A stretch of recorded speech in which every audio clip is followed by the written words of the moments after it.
මුලින්ම සීනි 250ක් උණු කර ගන්න එහෙම දාලා.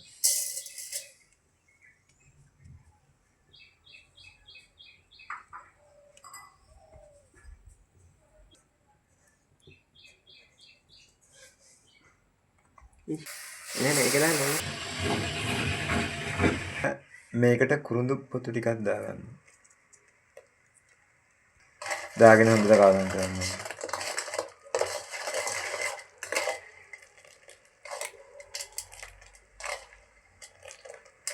මේ පාටට ආවට පස්සේ බා ගන්න ඕනේ. පසුව තව සීනි ගෑම් 100ක් පමණ කැරමල් කර ගන්න ඕනේ. මුලින්ම බිත්තර 4ක් කඩා ගන්න මේ විදිහට අසිමුත් දාලා. කෑල්ලක පොල් කිරි ගන්න ඕන. මේ තියෙන්නේ කලින් උණු කරගත් සීනි 250. මේ තියෙන්නේ කලින් උණු කර නිවාගත් සීනි 250. මුලින්ම පොල් කිරි ටික භාජනයකට දා ගන්න ඕන.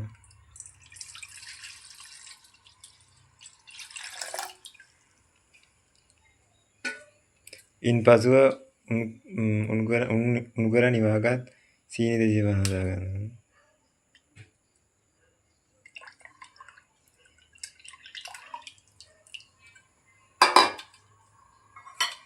ඊට පස්සේ බිත්තර 4ක් දා ගන්න ඕන ඒවා.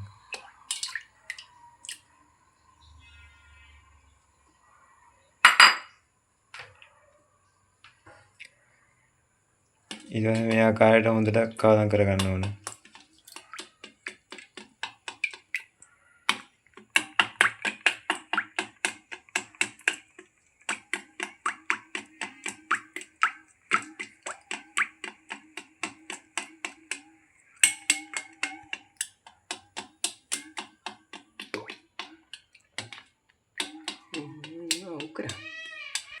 කැරමල් කරගත්ත සීනි ටික මේ ආකාරයට කැරමල් කරගත්ත සීනි ටික දා ගන්න භාජනයට.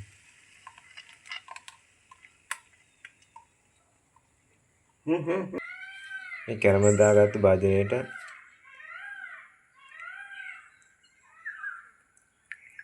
මේ මිශ්‍රණය දා ගන්න ඕනේ.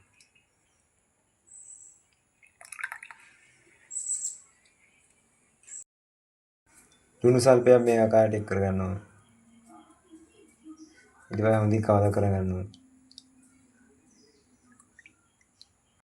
රුමාලෙන් තඹ ගන්න මේ ආකාරයට.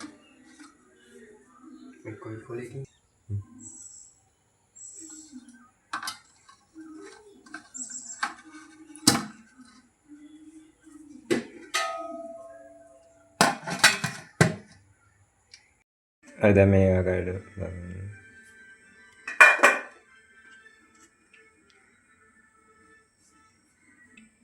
දැන් හරියලා තියෙනවා ලප්පෙන් කියන්නේ. දැන් මේක නිවෙන්න සීතකයේ තබා ගන්න ඕනේ.